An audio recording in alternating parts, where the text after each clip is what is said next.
This week on What's a Skeet, we're joined by Phil Cringle, Ballabeg's finest athlete.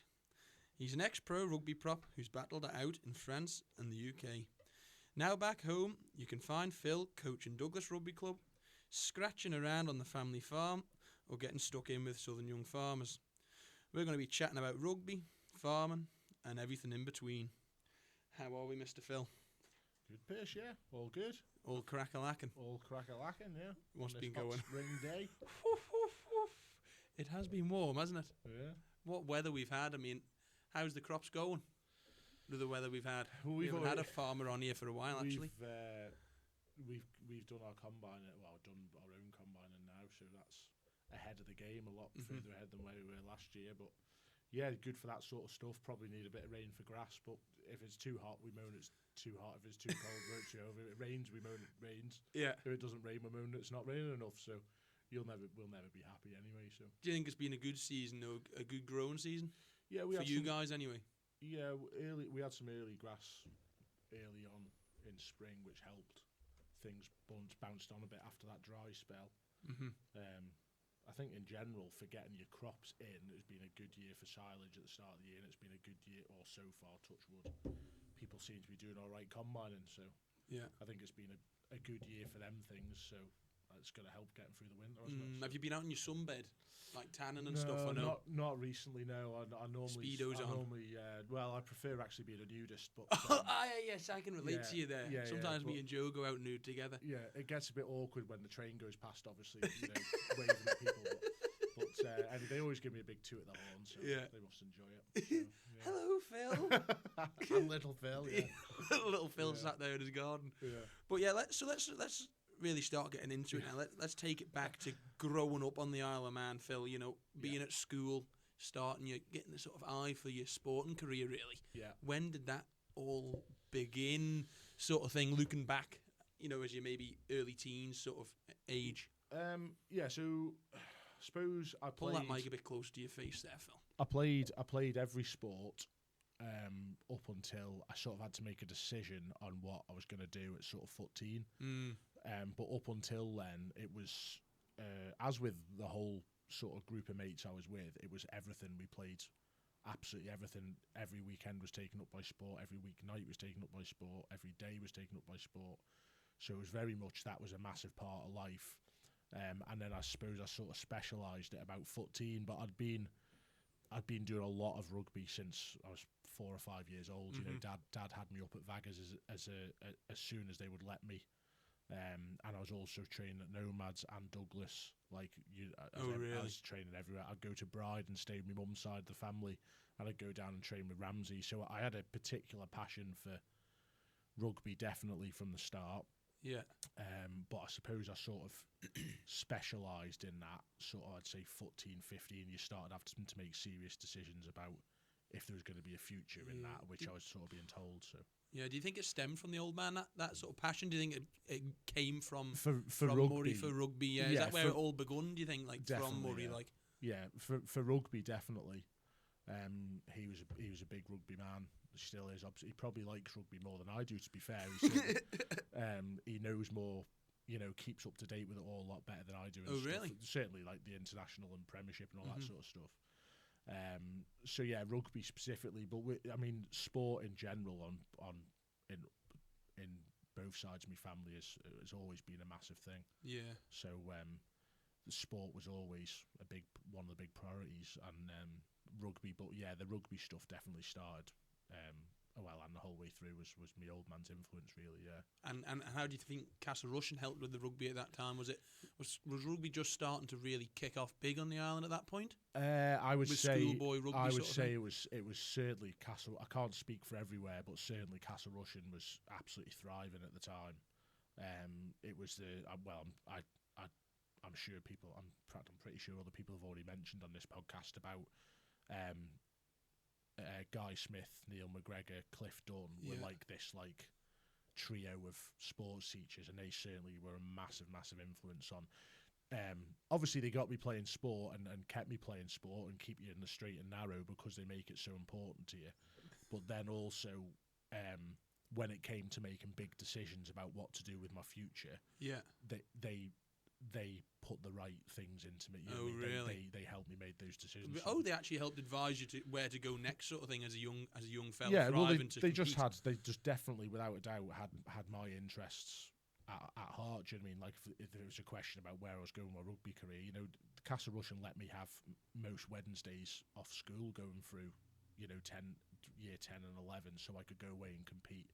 Oh, really? And then it was I did not know that, Phil. Yeah, and then it was like, right, you need to start looking at moving away if you're gonna take this seriously. And I remember going in and sitting with them and saying, what should I do? Because at the time, you know yourself, Castle Rushen, King Bills, all you think about going through school is, one day I'm going to do is playing that game. Yeah. And in my head, as a 15-year-old lad, all that was going through my head was this really important game that, you know, in 3 years' time I'm going to be playing in. Yeah, and everyone's eyes are going to be on you winning the scrum or something. All you think about, all you thought about. But luckily, I had you know, them in my corner. And when I said, "Look, I'm being advised that I need to go away if I'm going to take this seriously," they literally were just like, "What are you even thinking about?" They're like, "You have to go. You absolutely have to go right now, and you can't think about such a small thing if you're going to try and do a big thing."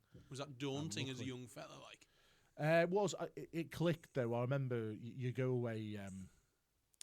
So I went to I was the first Manx lad to go to Kirkham. A few lads had done Sebba before. Oh, okay. But I remember I went to Sebba because everyone was at Sebba. All the sort of people that you knew that had gone before.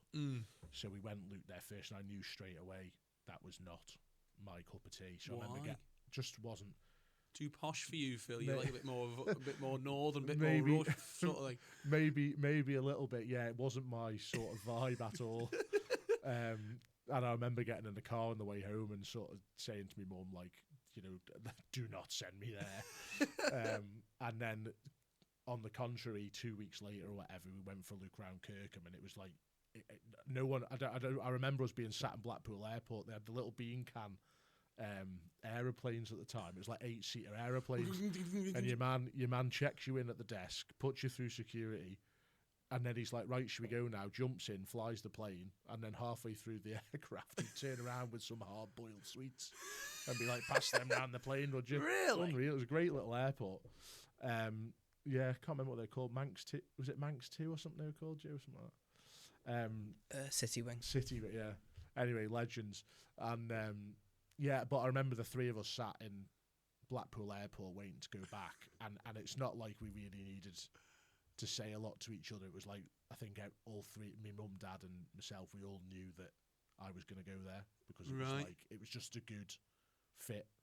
And then, it was, away from there, sort of thing. But I needed a kick over the edge. I mean, like, if I'd have come home, gone into the sport office the next week and discussed it with them, and they'd have turned around and said, "You need to stay here, what a waste of time," I would have 100% stayed here. You think? Without if you didn't have the right... That's so important. The people you surround yourself with are encouraging you. Yeah. You see so many people, so many young people get not caught up, but maybe ill-advised at the time of their life when a big decision like of yours can be made. And you can see that they're just like, it's like, God damn. Yeah. Unbelievable. Especially when it's something completely new. Like we were the first family, if you like, to, and it's my mum and dad are by far and above more important of that happening than I was. I was just a young lad throwing a ball around a pitch. You know what I mean? But they were making the right decisions. But especially being the first lot to do it, it's like you don't know. You have no one to ring and say, when you went and tried to do this, what did you do? Do you know what I mean? So it was pretty. You go into these meetings for academies and, you know, scholarships and all that sort of stuff, and you're completely blind to it. And when they say certain things, you believe everything everyone says because you know, you come from a place like the Isle of Man. Yeah. So it was hard. It's hard to get advice. But do you feel now that you've been through that people are ringing you up and you're that person that you needed back then? I try to other people, sort of thing. Certainly try to be, yeah, because it's not an easy thing. Particularly, I mean, I'm sure we'll come on to it a bit later, but when you get further up, going into a career in sport as well, it gets really, in fairness, school teachers in general, if you're going away to a school or an academy or whatever, people in general are you know, that they're all taught and well equipped as young people coaches. If you're an academy coach or whatever, there is an element of I don't know what you call it, like you have to have compassion for the kids and all that sort of stuff and look after the best interests of the child and all that. You're not just leave them tied up to a post outside, I know, but then you hit 18, you sign your first contract, and it is like the Wild West. It's absolutely ruthless. Completely different. So it's like that's where it gets even harder. But which was scarier, going from Castle Rushen to Kirkham, or Kirkham into, you know, getting scouted and sort of a bit more academy pro level? Which transition do you think was scarier? I think probably the second one, to be honest, going into the pro level, because Kirkham, with like the first few weeks, he obviously is a massive shock to a little fella from Ballabeg who's never been anywhere apart from where I wasn't little, never been little, have I? But you know, Bride was where my family lived, and it was a long old trek down there. Do you know what I mean? But yeah, it was that was a big shock. But once you got through that, it was an environment where you all live together. You know, sleep together, breathe together. It's like it's constant all the time. So you're in this little, like, your own little bubble of family or whatever. Yeah. So after a few weeks, that became relatively easy. Whereas, like I say, once you hit 18, and suddenly, like, you've got pay slips and a tax bill, and you know, you've got to go home and cook your own food. There's not a dinner lady once you hit 18. What the hell? You know what I mean? It's so that was probably a bigger. You had to grow up pretty quick. What's the wildest story, Phil, from Kirkham? Like, when you look back to that time, what you might not be able to say the wildest, but not a chance. But what is something you look back and you think, what the fuck was I doing there? Well, I don't think I can say most of the stuff, but it's just it's like. You'll never find you're still teenagers then, aren't you? But it's like being in with your own family, so you can say and do things to your family that you could obviously if you're in a workplace or a school environment, you obviously can't. There's an element of you're being taught, or you've got a boss or whatever it is. Whereas obviously in there, you're just in a group of 50 or 60 bet it was wild blokes, you know. I bet it was wild. Yeah, it's chaos, but but yeah, all good fun. And the great thing about it is that everyone's pushing in the same direction, so it's a great learning curve because you're surrounded by everyone's there for the same reason virtually. Like there's the odd international student or whatever who's there to learn English and stuff like that, but generally the boarding house is filled with, you know, 60 blokes all trying to be professional rugby players. So it like you're all doing the right thing. It's chaos, you know what I mean? But it's but you're all heading in the right direction. So you know, you're taught there straight away. Like if you go out, the fellow's called Alad Trenale, who's a great rugby coach, whatever you want to call him, off as the head of school rugby. And it was like, you know, you go out to a party on the Saturday, but he'd have you up the next morning going for a run. And that was like, and you're only 16, 17, but it's like drilled into you. That's the rules. That, you know, that's the rules. You go out, you party, but you go and do your next thing. So it's like a good sort of like place to learn life. Do you still live by that now, Phil? What, going for a run the next morning? I just told you, I cycled here, and that felt like a big old blow for me. I only live 100 yards away from you. Well, I mean, like beers, and then you're out to work on a Sunday, though, aren't you? Yeah, still. You know, like if you go out after a rugby game, even over here, like I mean, I've been out on many rugby game. You're still up the next morning, going out. Yeah. That's sort of still drilled into you now. It's something you live by. Drag your sorry ass out of bed. Yeah. And get going, isn't it? Oh, definitely. Yeah, that's the type of traits that young fellas keep with them forever. My old man was always big on that as well. Like he was like, it was like the later you came out, the earlier he woke you up. Really? The later you came out, yeah. I think that was a. Was it a mindset thing? No, I think he's just being crooked. I think his old man probably did it to him, and I will definitely do it to my kids as well. Yeah, try and beat them out the door. Exactly, yeah. So, but yeah, no, that always used to say that, and my granddad used to say that to us all as well. As long as you get up in the morning, then no one can ever say anything to you, can they? No. You know what I mean? You're still doing your job. You're out, you go, and you're moving. If you wallow in it, it's no good, it makes it worse, and then you got a bad head.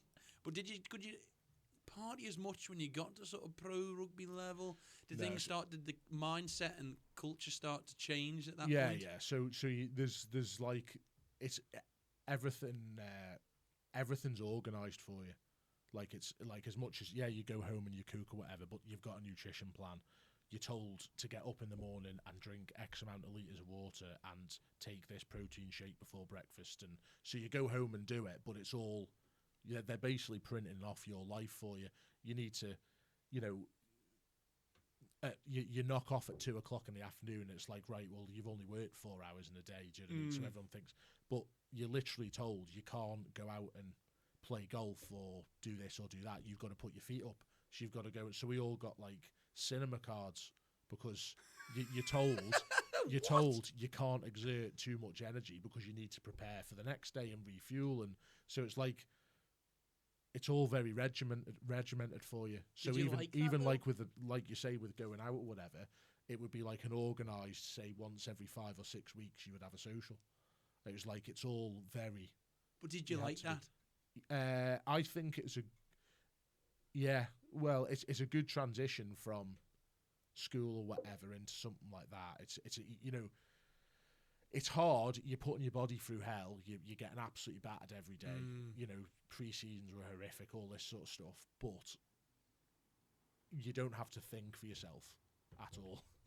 You know what I mean? So it's like coming from home. Yeah. And then a boarding school where it's all done for you, and then you go to there where as much as you've got to do it yourself, you're also told you are doing it this way. Yeah, or you get sacked. Do you know what I mean? So it's like that's serious. Like you had to. It was everything. You had to stick to the plan. Well, it's written. It's written in your contracts. Like this is what I'm saying. Professional sports ruthless. It's written in your contracts that they have basically if you're not fulfilling the professional, the most clubs now, or football clubs, rugby clubs, they'll have like a I can't think what you describe it now, but like a rules of terms and conditions. But within culture and stuff like that, and it'll say in your contracts like if you're not upholding the standards of, I mean that's so nuanced whether you are or not. Yeah, it's quite vague that really. But if you say they've got a thing in your club rules that is, you've got to. And think of anything. Hold your penis with your left hand. Well, exactly, yeah, potentially. But but if you don't uphold those standards, then they have the ability to rip your contract up. So you're always living on that fine edge of like doing everything you can to be the best pro you can, which is a good it drills it into you. Pushes the level up too. Pushes the level up. But yeah, it's a funny way of life where you don't even realise it at the time because everyone around you is in the same boat. It's only when you walk away from it and you realise, like, actually, like I've spoke to you about this before because I know you're all into your fitness and all. But it's like for 10 years of my life, or nine and a half seasons or whatever it was, every morning of my life I had scrambled eggs or poached eggs. I changed the type of egg, to be fair. Yeah. But I had eggs on bread with ham. Which is your favourite egg? What's your favourite egg? Poached, yeah. I think poached is by far the best. Yeah, of course it is. Got to be done right, obviously. You've got to have them runny in the middle. Yeah, how many minutes in the boiling hot pint? I think 3. Yeah, I like it on the softer side, to be fair. Salt on them after? Oh, yeah, I'd have a bit of ketchup as well, to be fair, which is probably cheating. But not salad cream. See, I've been getting into salad cream. No, you're an absolute wrong, aren't you? Salad That's cream disgusting. with a bit of a bagel and some eggs. Oh. Salad cream with eggs? Yeah. Maybe if it's cold in a sandwich, but... Not on the side. What about brown sauce? Wrong. What about brown sauce? Oh, yeah, I like a bit of brown, yeah. Brown or red? Particularly if you've got a bit... Well, condiments. You want to ask my wife about this. If you think I like rugby, yeah, I really like condiments. Really? Oh yeah, with the condiment, everything's got a time and a place. Yeah. Well, if you're having it, for example, if you're having a bacon and egg or something like that, you've got to have brown. That's brown. Yeah, 100%. But when would you have red sauce? With a chip, anything served with chips is probably more on the red side than the brown side. Okay. Yeah. Okay, I didn't realise you were so into your sauces, Phil. Yeah. What's your favourite? Again, I can't. You have to. It depends. Sweet and chili? It depends on sweet chili. Well, sweet chili's just blown the market apart, hasn't it? Do you know what I mean? It's just just arrived all over the place. And the thing is about sweet chili is you can. It's a cheat code, isn't it? Even I am a terrible cook, but even I can make something taste good because you put a bit of sweet chili in it. It's a cheat, isn't it? Yeah, so there's no seasoning needed. You just chuck even a bit of soy. You chuck sweet chili and soy in anything, and it tastes good, doesn't it? Yeah. So it's cheating, really. But it's hard to call. I'm not sure. It is a condiment, obviously, but Yeah, whether it's a serious condiment, I don't know. Yeah. Would they let you have brown sauce and stuff with your food on your diet? Yeah, but even like I'm not even joking. Like when I was you couldn't have been on a diet, Phil. You believe it? You believe it? Yeah. Yeah, you having like 4,000 calories a day, 4,500 calories a day. But it's not a strict chicken and rice diet, surely. If you're on, you know, I do Fat Club at the club, don't I? So for fat boys, if you're in the Fat Club, in these environments, you're having skin fold caliper tests every, say, I don't know, 3 weeks or whatever. And if you're not making, you can be as heavy as you want as long as you're hitting your fitness targets. Yeah. But if your fat is out of condition, and again, they then use it against you for selection or contracts or whatever. They'll be like, well, you're overweight.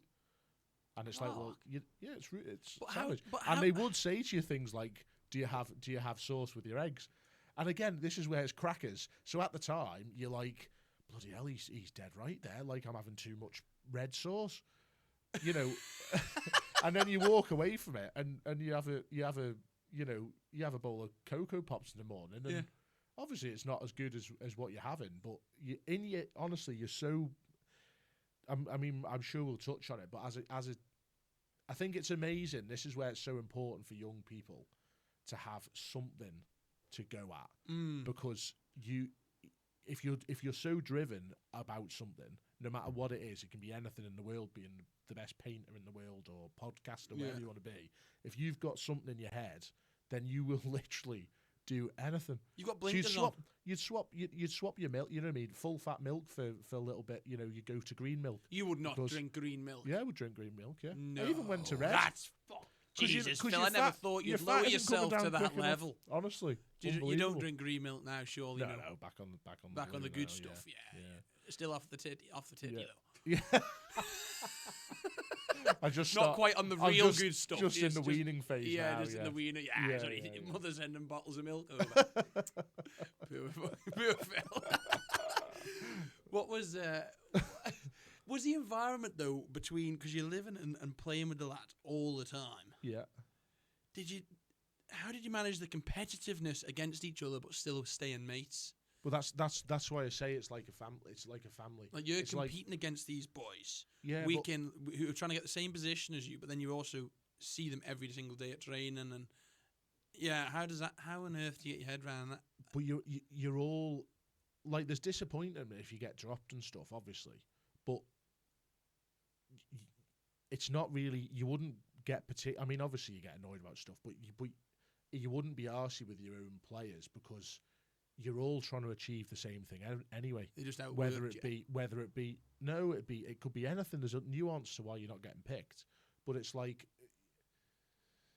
you're all going towards the same goal. Do you know what I mean? Like, it'll be, you're trying to finish a certain place in the league, or you're trying to win X match, or you're trying to run this type of shape, or you're trying to be this type of team that defends in this way, and you're all working towards the same thing. So you're all training and trying, and it's the coach has the final say over what it is, but the boys, you're in it together, and you're all battering the hell out of each other for the same goal anyway. And that selection bit at the end, it seems ridiculous, but it's the most disappointing bit, but it's also like all the work's been done up to that point anyway. And you're all, and it's particularly now, I think it's changed now that squads are bigger and things like that, and you listen to all the best teams in the world, they always praise, and I know it's a cop-out, an easy thing to say, but they're always praising the whole, like, it's everything is a squad effort now, like down to your nutritionist or your video analysis or anything like that. If you're going to compete at a top level now, it's so much less about, you know, you look back on the old videos of Gaza playing football, or you know, these Pelés, or rugby. You had, you know, the old Lions boys who you win, John McBride's, all them. It was like these boys could win you a game individually, because it was a lot more amateur and stuff like that. And you know, whereas now everyone, you're talking about, you know, such tiny percentages, whiskers, that it's all made up in the week of video analysis, nutrition. S&C is massive now. All that, that's where your margins are gained. And then if you're getting to a certain level, everyone can play rugby. Yeah. And it's all then just down to the coach to decide What who he wants for certain weeks. And it can change week by week. You're going against one opposition, and they think that this fits that style.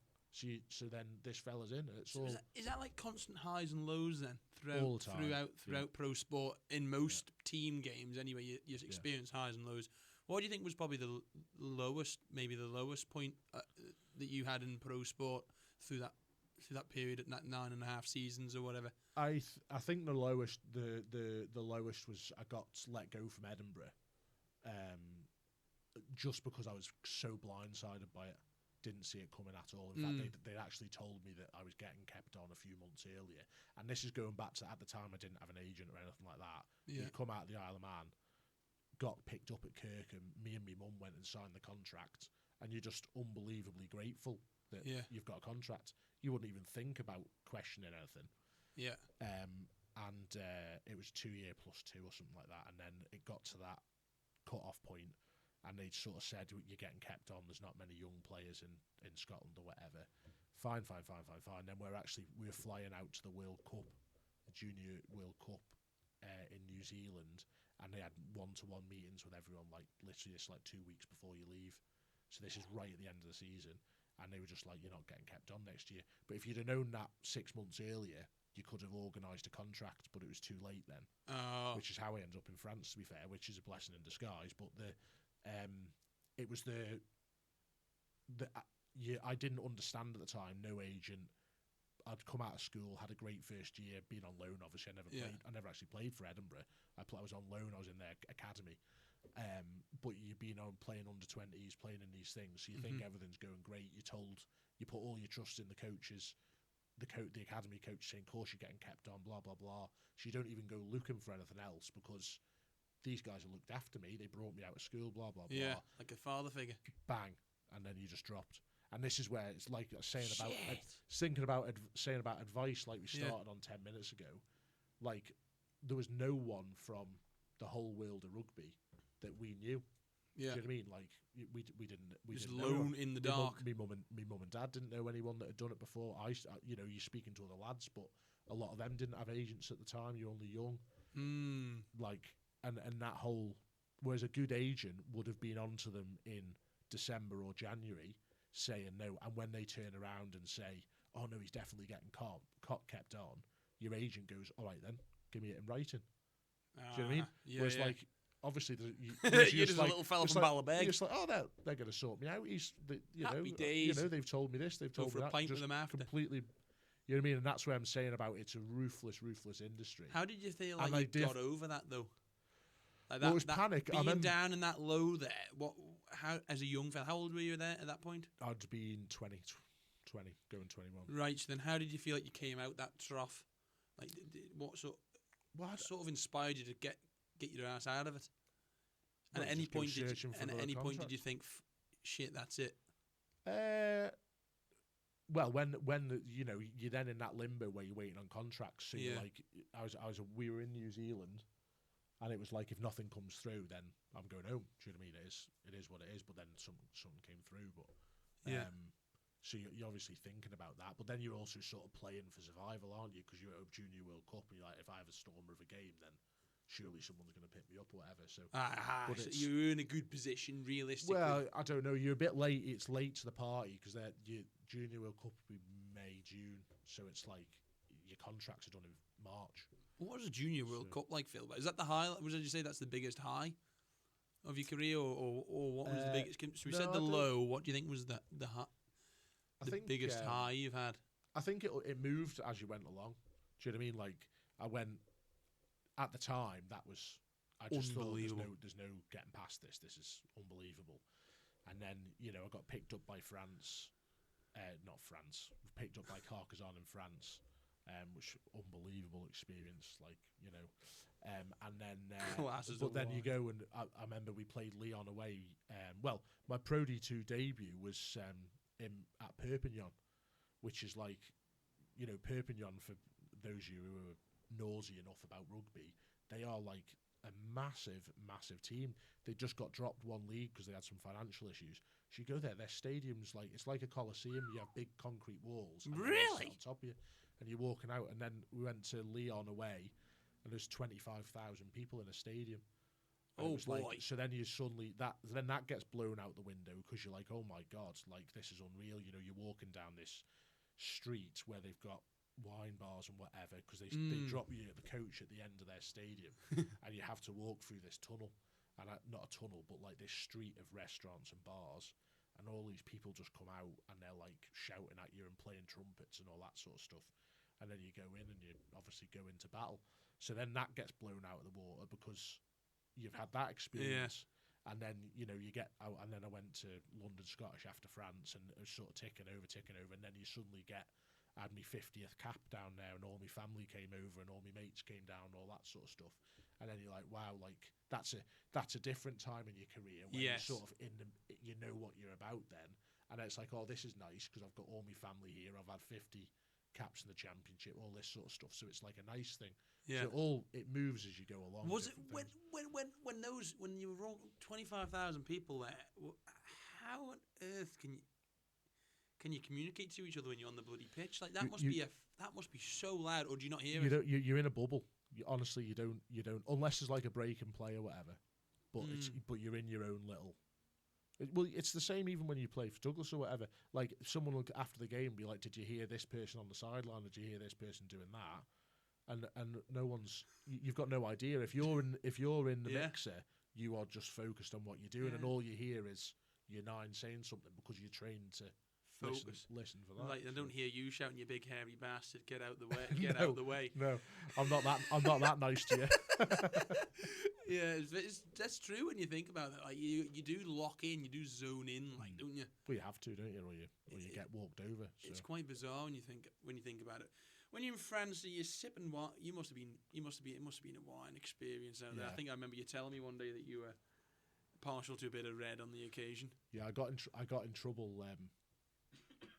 I will tell you this one, but I got in trouble. I got in trouble in my first week there because out there it's like the clubs are sponsored by individuals. Basically, there's not business models and stuff. It's really? Backers. So they had the fellow who sponsored the club owned this vineyard. So you got taken out to his vineyard. You had steak and wine and all that sort of stuff. So obviously being a farmer from the Isle of Man, I'd had a few vinos, and you've got to be really, really nice. And like I'm obviously dead nice. I'm not horrible, but I didn't know the whole etiquette to what you have to do in France. I don't speak a word of French. Do you know what I mean? Yeah. This is week one, and anyway, went to this vineyard and had a few vinos or whatever. And he had this little, very French, outside, he had this little sort of thatchet type thing, whatever you call it.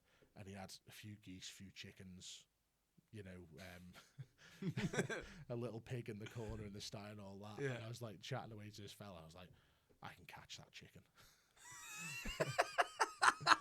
So I obviously thought it was a great idea to go in, catch the chicken.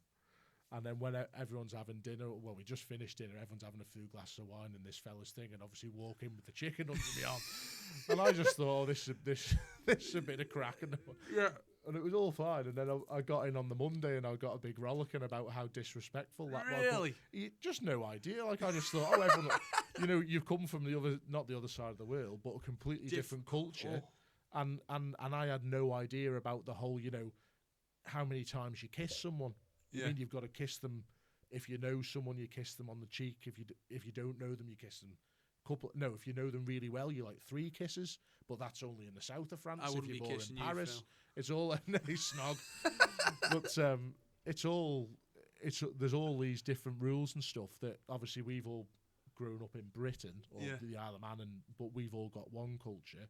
And even though it's only a boat away or a flight away, it's completely different. And then the south of France different from the north of France. Yeah, you in wrestling a hen, I'm just envisioning that. Yeah, well, it seemed like a great idea after a few glasses of red. Well, I'd have joined you for sure. But no, it was, at the time though, you know, it was they had I remember my first few weeks, the coach Christian Gajani was called, he's a great bloke, and he wanted me to speak to the players about, because Scotland is renowned for, they call it 1%ers at the time, where it was like, because it's a small nation, it has to be really, really good at the stuff that you haven't just got a massive player pool and you can just cherry pick the best players. So they have to be really good at S&C, nutrition, which is where it was all drilled into me. I know you're laughing, but that because they have to be good at that, because they've got to catch up the gulf of 4 million people in Scotland versus 60 million in the UK. Yeah, versus, bananas. do you know what I mean? Like, so there's such a gulf, they've got to be really good at that. So he wanted me to speak in France about this. And I remember talking about it. Firstly, I was speaking in English, and obviously they all speak French. Well, they all actually did speak English, but they only let me know that once I'd learned French. They would not speak to me until I tried learning French. And then as soon as I learned French, they all spoke English to me. Really? It's a culture thing. They're like, you've got to try, or you're not welcome. Respect, which is the right way to be. To be fair, and yeah, and I remember these lads, like, they was me first year or two there. You'd go in for dinner, at the club, and they'd have, like, you go from, like you say, about getting skin tests, calipers, all this sort of stuff, and then you go in there, and at lunchtime it's like a baguette, cheese, glass of red. And this is like at lunchtime. This is professional. This is like you're getting paid. Oh, you were in your element, weren't you? This is professional rugby. There's more money in France than there is in the UK. Like, these boys some of them are pretty well paid. It's just like, bloody hell. Some of them still smoke. Yeah. And they're like, this is our culture. They're in the south of France. It's a very relaxed way of life. And they go out, and brilliant rugby players, by the way, unbelievable talent. Like, but they would not budge on their culture. They would not budge.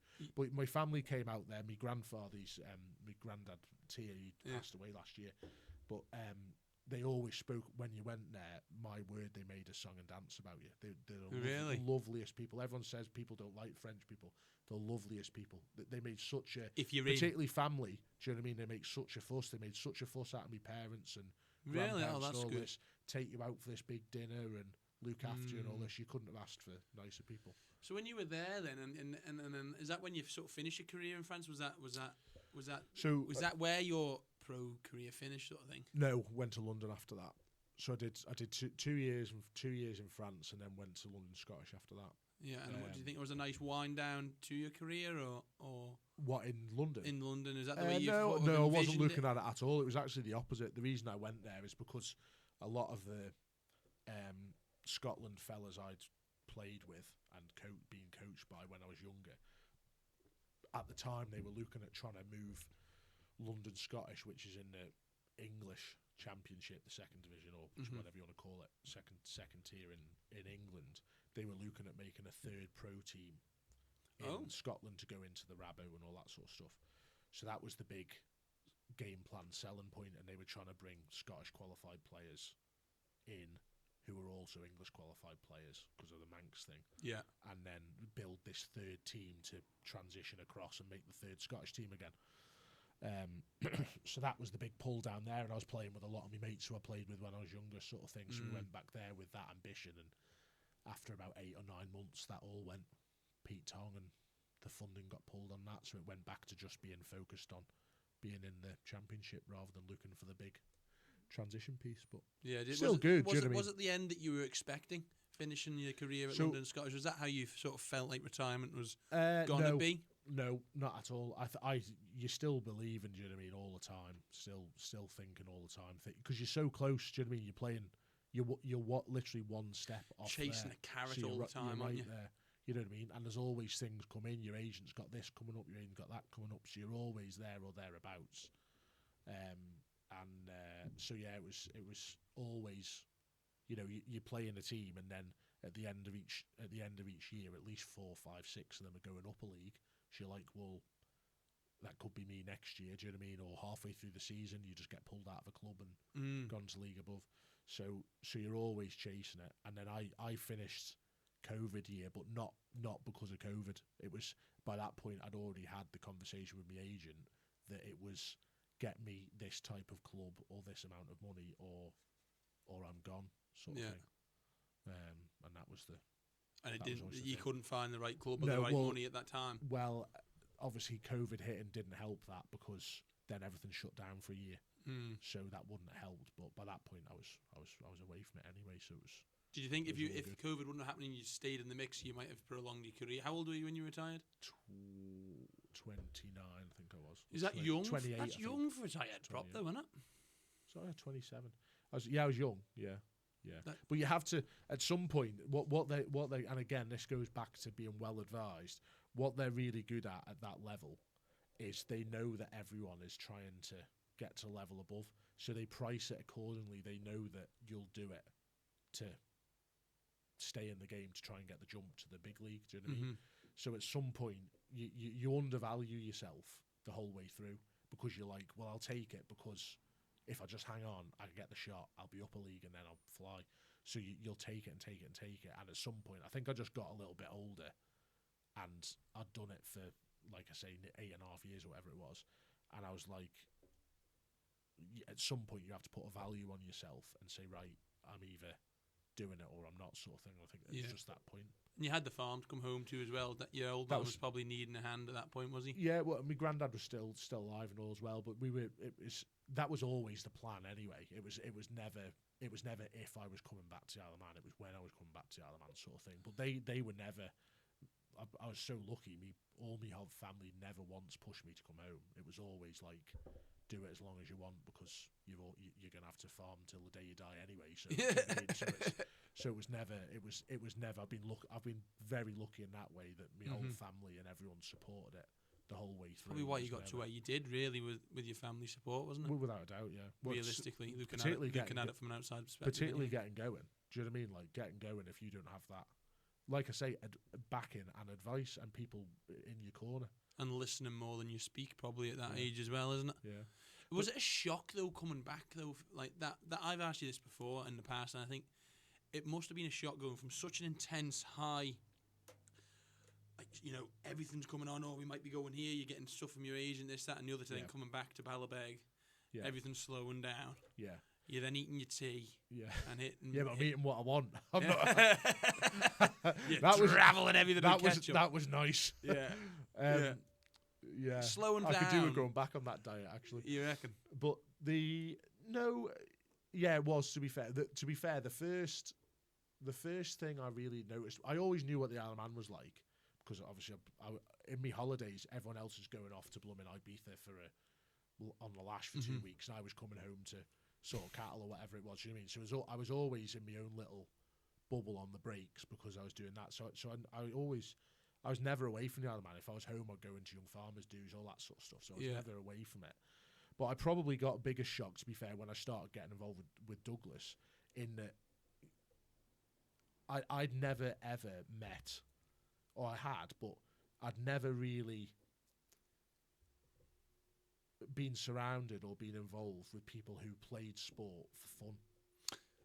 I know it sounds ridiculous, but since being 16, definitely, and even at 14, 15, when I was going away and playing county and academy rugby and stuff like that, you come home and you play your school games or your Douglas games or whatever it is, but then you're away all the time competing, so you're surrounded by these people who are uber ambitious, super, want everything, bang, bang, bang, bang, bang.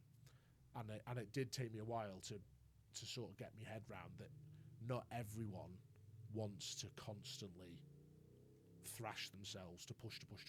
Yeah. And that was a bit of a head spin because I'd never been. I'd honestly, I know it sounds ridiculous, but I'd never been around people like that before.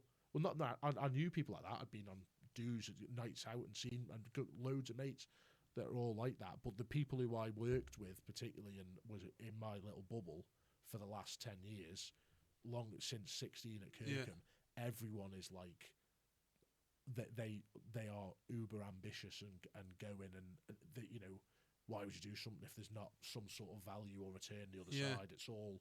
So what is it that you didn't understand then? Well, it just took me a while. You know what I mean? Like why boys wouldn't want to were missing a training session or something. You know what I mean? Like I couldn't for a while. I couldn't get my head around it. And now, like, I've got kids myself and all, and suddenly you realise actually there's more to life than what's in my head. Do you know what I mean? But at the time, I was just like I couldn't get my head around it. But we said I gave up after a while, saying about. I mean, I still start the session every time at 6:30. I don't I always start at 6:30. I know. But it's like, at my first thing was like, right, I'm gonna if anyone's late, we're gonna do these big things. In the end, you just like you start realize that people aren't being late necessarily because they can't be asked. It's probably because they've had some people have other things going on in their life.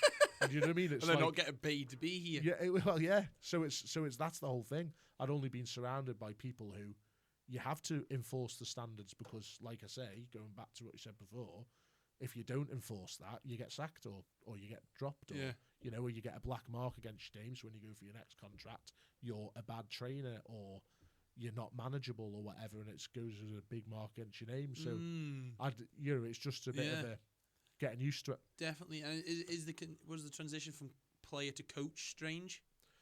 You, to be fair, Phil, I think you're probably someone who probably actually suits the coach role quite nicely.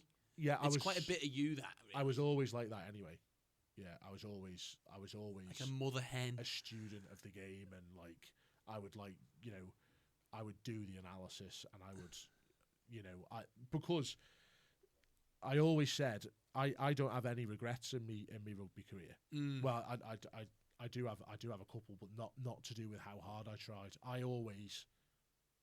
I wish I'd been more ruthless, as in like decision making. Again, going back to being ill advised. You get an opportunity, and being a good team player, you turn down the opportunity because you're looking after you. You know what I mean? So I regret something like that, but I don't regret where I got to because I know for a fact I worked me absolute. I couldn't have gone. I always said I wasn't the best rugby player, but I was very easily coached. I trained exceptionally hard. Yeah. If there was extras to be done, I did the extras. If there was video analysis to be done, I did the video analysis. If there was something at the club to get involved in, I got involved at it. At every club I ever went to, social king. I was like, I made sure that I was as involved as I possibly could. Yeah. Because I wasn't the most naturally gifted rugby player, so I made myself probably a career, which a lot do, doing that type of thing. And yeah, living and breathing the game essentially. So I was always, someone who was like presenting scrum meetings or something like that because I was the one willing to put in the time and the effort. So it was always not necessarily I ended up coaching, but I was always there and thereabouts sort of thing. Yeah. Is how do you feel like Douglas, the whirlwind of coaching Douglas over the last? It's 3 years now. This is 4th year, isn't it? It's going into me. I started halfway through a year, so yeah. But I remember. Yeah, it's good. The bastard got me involved in it. Yeah. We got yourself. We got a really good group of lads. Oh, mega group of lads, and everyone's pushing in the same direction, and it's a great environment down there now. It's took a lot of work from everyone, from particularly the lads, the leadership group, and all that sort of stuff. Boys put an awful lot into it. But yeah, it's a great place heading in the right direction. You get a completely different buzz coaching. Like, it's like when you see something you've coached come off, it's like so much better than if you've been coached it and then it comes off in a game. You just move on and make the next tackle or do the next whatever. But when you've coached it, it's like honestly, it's a completely different feeling. Well, I think you probably get more enjoyment after a win from coaching something because you've seen it come off than when you're playing. That's all me. Because when you're playing, like rugby's still got old-fashioned values. When you finish the game, you have a pint or whatever and shake hands with your opposition. You move on to the next game, or you go out and have a night with your mates or whatever it is you do, and you forget about it, and you come back in on the Tuesday and think about the next game. But obviously, being a coach, you're more sort of emotionally involved in watching what happens on the pitch. Yeah, and it's so you probably get mad. more. You get mad on the sidelines sometimes. Every now and then. I try not to. I certainly get a lot madder when you're playing. Yeah. Yeah, you see my big hairy ass running around. Yeah, I can completely agree with you. Yeah. But looking at it, like, is he going to get sent off or not?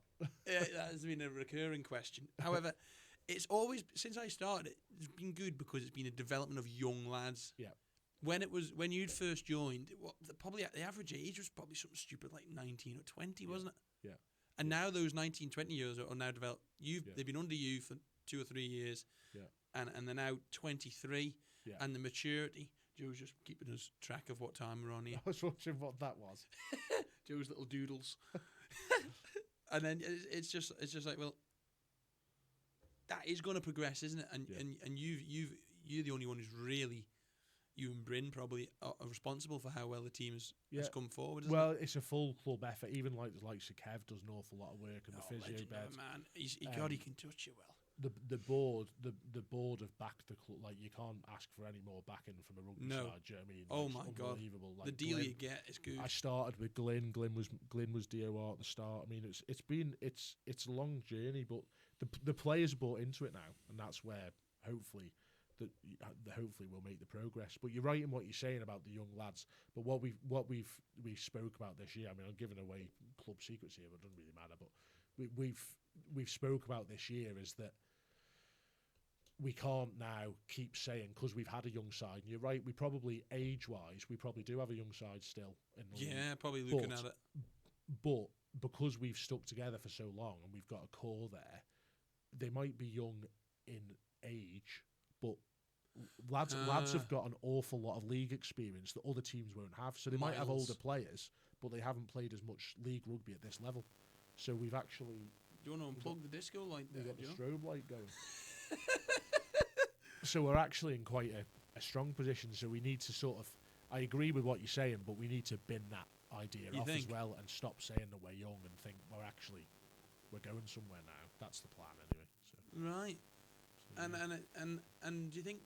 let's get into a little bit of controversy in the sense of Manx rugby, because it's been a big talking point since the back end of last season. Yeah. And how do you think Manx rugby is actually developing on the island? Like, since you've came home and seen it, what are your views around that area? How can that be improved? I think it's on the same trajectory as rugby as a whole, to be honest. Which is down. It's struggling. The participation's down. Why though? I think there's a big media piece around it, where obviously people are scared of injuries now. I think kids have got a lot more options now. As much of everyone moans about the Isle of Man and moans about the UK, saying there's nothing to do. There's more to do for kids now than in the history of mankind. 100%. There's loads to do, and we're in a competitive marketplace as rugby, where we've got to try and compete against not just other sports now. So you might have used to play football, but maybe we're attracting the more sort of burly blokes or whatever who want a bit of rough and tumble, or bigger boys, whatever. So every sport had its own thing. Now we're not just competing against sports, because now there's millions of hobbies people can do. Yeah. People's whole, where it used to be most people would have, say, a sport that they did. This is going back 30 years or whatever. Now people's hobby might be an Xbox or chess, or like, there's so many different things now. It's a really competitive marketplace. Yeah. So how can the Isle of Man adapt to that then? How can rugby start looking up on the Isle of Man? How can we start working towards improving that situation? Well, I think there's twofold. I think firstly, I think there's potentially an argument that from the governing body above, we need to look at things like changing the rules and making the game a lot easier and accessible to people, and that would potentially get more involved further afield from the Isle of Man. This is the whole. I think that might get participation up, and then you come down to the age-old problem on the Isle of Man, where a population of 80,000 people running 6 rugby teams. It's the same as football. I know you've had some footballers on here before, where we're trying to run 6 rugby teams in a time where we've only got 1 rugby team amount of players. Yes. And it's the same in all the sports. We're trying to, but that's not an Isle of Man problem. That's a whole everyone problem. Yeah. But at some point we're gonna have to move, because it's a difficult situation now where, because there's not a lot of players. It used to be, even just a few years ago, most teams had 2 teams at least. Some had 3. But if you were a 3rd team player, you'd go and play against a 3rd team player and a 2nd team player against a 2nd team player. Now all the teams only have 2. Sorry, not 2, 1. We're trying to get 2s going this year, which would be like a massive thing. But you're asking, say you've got 1 team now, you've still got the same disparity in players. So you're asking someone who really should be a 2nd team player to go out and play against someone who's a 1st team player. Do you know what I mean? Because there's not enough numbers to fulfill the 2 leagues. Yeah. Which is where they go, right, well, bugger that, I'm not doing it now. And it works both ways, where the poorer player thinks, I'm not doing this because I'm gonna get hammered here and they make me look a fool and I don't want to waste my Saturday doing that. and the better player turns around and says, "This is pointless. I'm just running tries in for fun here. I'm not enjoying myself." That's not good, is it? So you're in this difficult situation, and do you think it's the player pool is just too small. Yeah, but what I'm trying to say is, how can the Isle of Man improve? How can the Isle of Manx rugby actually improve that? How can how do you get participation in? Well, I think what can we do? How can clubs work together and be a bit more community and actually see that it's best for the Isle of Man as a whole to have sport working together and have a functional league? Then everyone compete harshly. We're too small for everyone to be so ruthlessly competitive. It needs to be, okay, work together and get a league going again. And a local league. Yeah, like a local league. Do you believe a local league is viable now on the Isle of Man? I think it's a struggle going forward. I really do. So where's that Luke then? Where do the players, young lads who want to play, go? It's very difficult. I think this is going to be the problem with because we need local fixtures. We need local fixtures for the ones who just want to play the odd game. Do you know what I mean? We have to have that environment going, but with the smaller amount of numbers playing rugby on the Isle of Man and in Britain, you're in a really difficult position where you've got, say there's 100 rugby players on the Isle of Man, which is probably pushing it now, to be honest. Really? Looking at it, Ish. Yeah. Right? That's bananas, actually, you think about it, isn't it? So we'll even look at Douglas, right? We'll have a squad of, say, mid-30s maybe, but only how many of them want to do it proper, play league rugby away all the time? 22. Exactly. So then we're all in the same boat. So say you're someone who just wants to play casually once a month or whatever in what you used to call, say, a Manx Shield or something like that. There's now not enough of them where there used to be enough. Every team had that. There's now not enough there for them to go and do that. Yeah, and we've got 3 teams travelling away this year, so that's going to take some. Like Vaggers are going away, Douglas going away, Ramsey are now in the leagues away, aren't they? Yeah. So who's going to play Nomads if these teams are away all the time? Well, I don't know. Hopefully we can find some fixtures. I know Vikings are trying to get a team back together again. We're hopefully getting a second team in, but I think that's playing every 3rd week. So there is some fixtures there. Again, it's looking at probably realistically travelling or sides bringing teams over when they come to play. Douglas, Vaggers, Ramsey or Douglas, and see if they can bring a second team to play against them. You'd have to speak to someone from Nomads about that, what they're trying to do.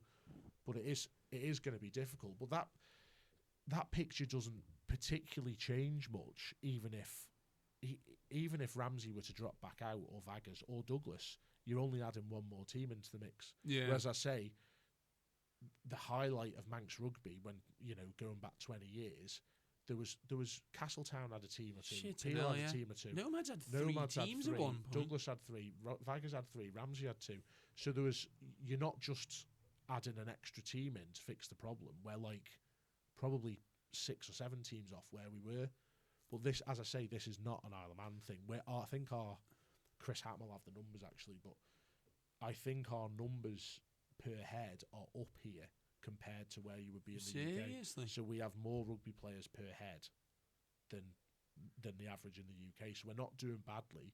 It's just that there's now, just like I say, used to be that every bloke between 16 and 35, or not everyone, they would play football or rugby or cricket or whatever. And that was it. But now you don't. People don't. All sorts, isn't there?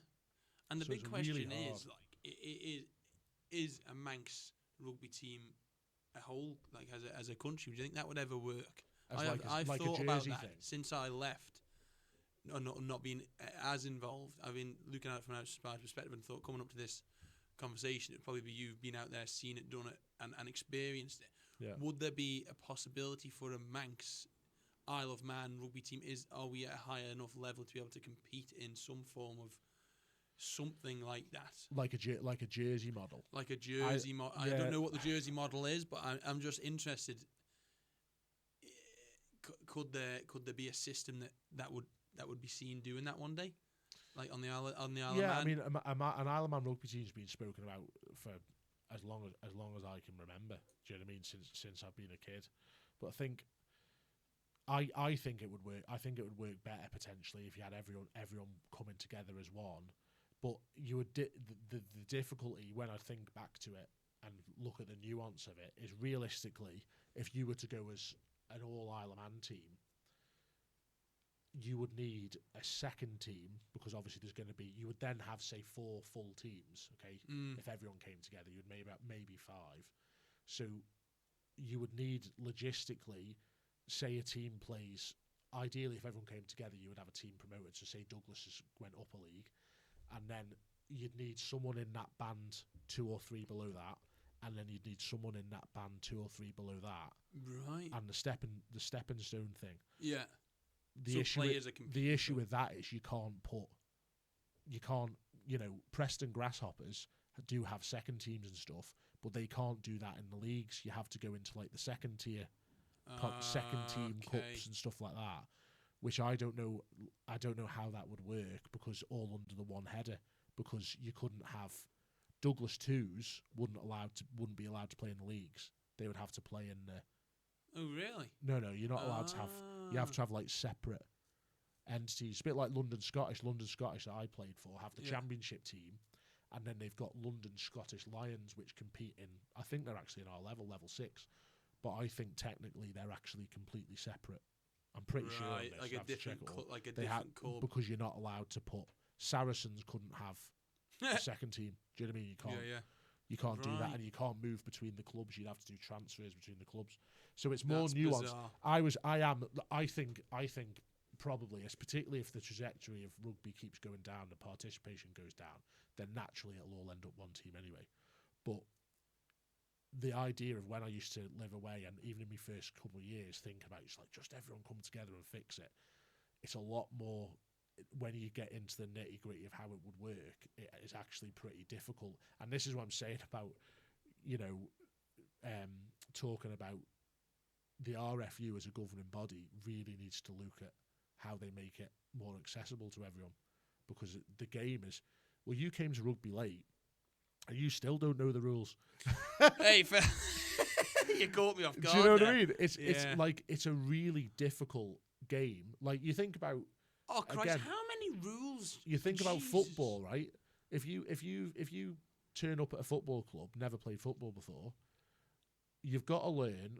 Don't pick up the ball with your hands. Kick it with your feet, right? When you throw in, don't lift your back heel up, or you get in trouble for that. And someone will teach you the offside trap.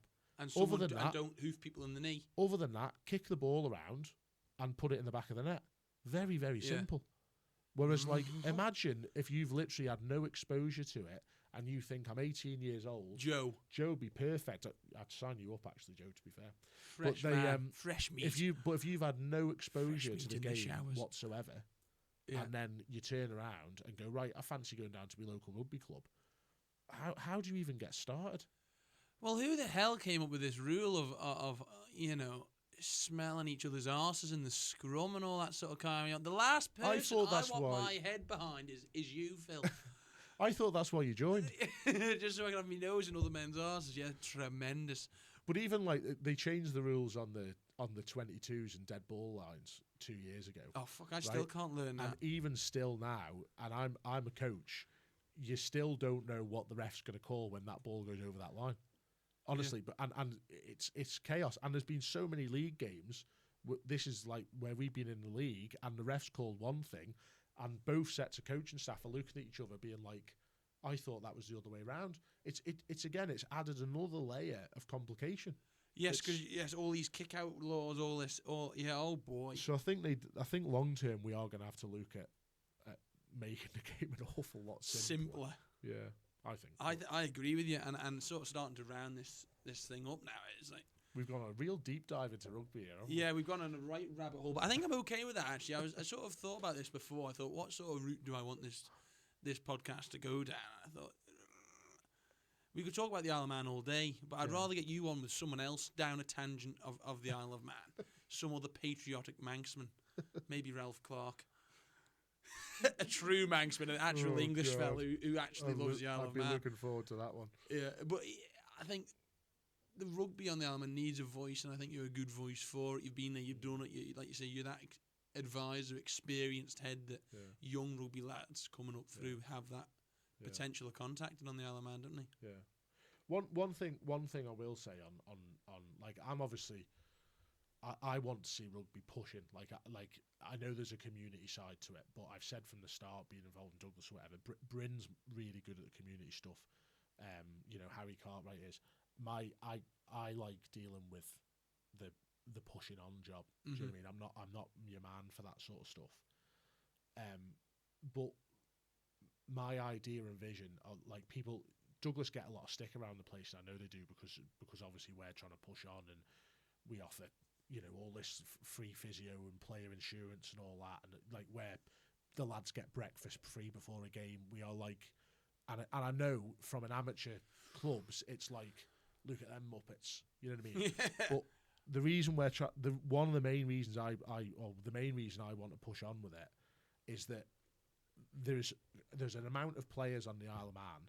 Level 6 is a good level. It's not a bad level at all. It's a good level.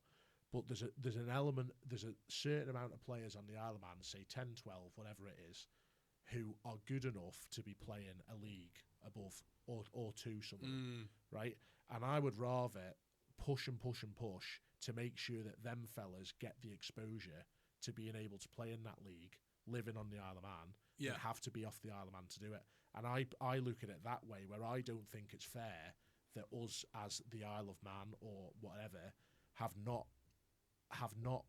created an environment where someone can come home from any uni in the UK or a good school or anything like that, and they come home and they can't find an environment that is suitable for that need. So I want to see us push on to make sure that these quality players are playing at the standard that they deserve to. And if everyone else has to keep up to do it, then that's just part of the cause. But we've got business, baby. Well, we've got to keep pushing. Otherwise they all leave the game. You'll know loads of them that you went to school with at Castle Rushen, and then they all go. At one point, there's about 6 lads a year going to Kirkham, and more going to Sedbergh as well, and the odd one going to Millfield. Yeah. And how many of them play the game anymore? The lads I played at school with, I can probably think of 3 or 4 who probably still play the game now. And I know a lot of them find it frustrating because you come from, even if you've just been at a decent uni playing books or something like that, one of the half decent ones, but you go to books, right, or you go to any uni, and this isn't, again, I don't know, I've only heard what it's about and spoke to coaches involved. I was in a completely different ballpark, I get that. And I'm not saying we should try and go professional at all. Nowhere near it, in fact. But if you come from a good uni, right, you get, if you're half decent at rugby, they probably help cover your student fees for a starter. You've got unbelievable gym facilities. We've now got an unbelievable gym facility. We do. So you get that. You get treatment because they've got potentially people trying to learn how to be a physio on campus, so they then come in and do the sports physio. Yeah. You get your tape. You get all this. You see people all the time coming back from Nottingham Uni or York, whatever. They're full branded, kitted up or whatever. They've got all this stuff. So then you come back.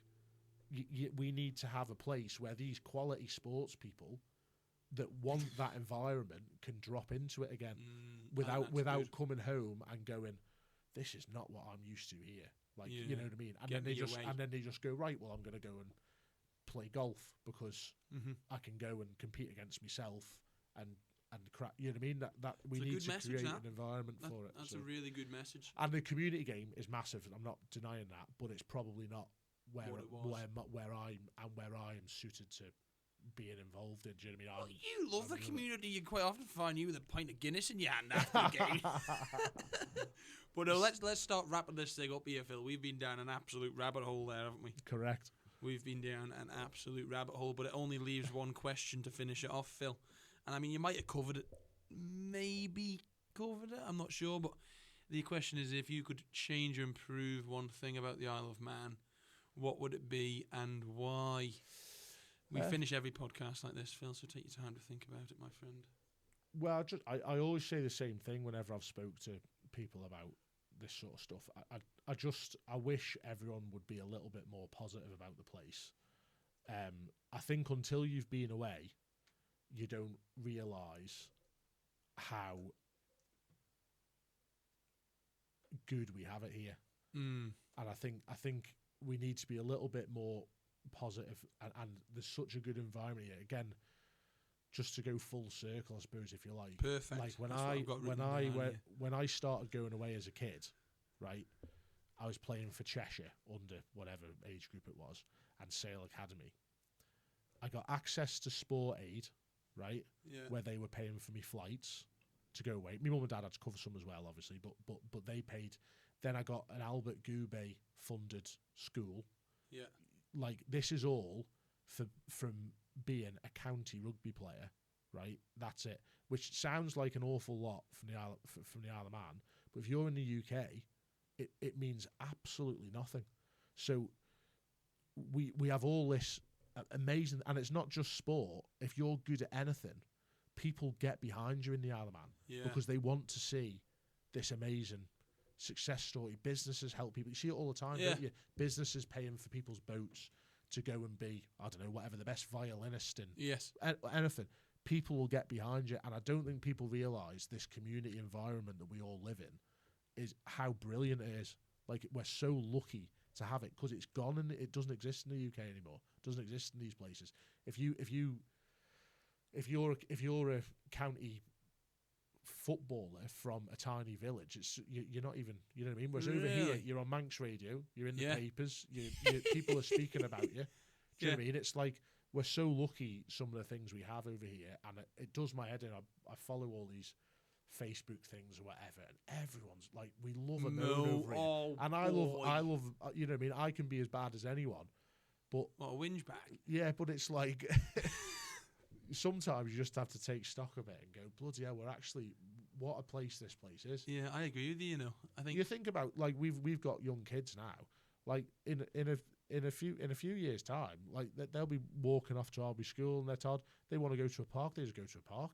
You don't have to look at them. You don't have to think, oh, they might get whatever kidnapped. Or There's none of that over here. No. We have no idea. You know what I mean, about how difficult and people it is. need to appreciate that. That's a good point. You know, no one's actually highlighted that yet. Is to improve people's actual acknowledgement of what we have already got. Yeah, and be grateful. I know not everything's amazing, whatever, but you know, you realise coming back from somewhere like London or whatever. I went even in France. Carcassonne's a sleepy village. I had 2 bikes nicked from there. Do you know what I mean? Like, it's probably because you weren't riding them.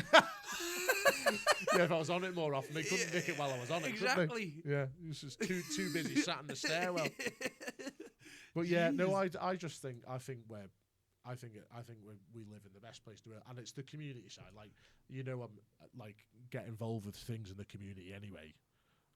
As I've been saying, community rugby, but more like community stuff outside of that or whatever. Lark Holland and Young Farmers and all that sort of stuff. And it's so good that all that stuff still exists over here. Mm-hmm. Like, we're so lucky to live in that community, and I think it's just not. You know, we're so quick to dumb ourselves down all the time, and actually, it's a brilliant place. It's why a lot of people want to move here. Let's take an outside perspective. Look at it. Why not? Yeah. Have a look at it. Take a step back. No, amen to that, Phil. I think that's a good way to sort of wrap this thing up. Thank you very much for coming on, sir. Top job. Legend. We're going to get you back, Phil.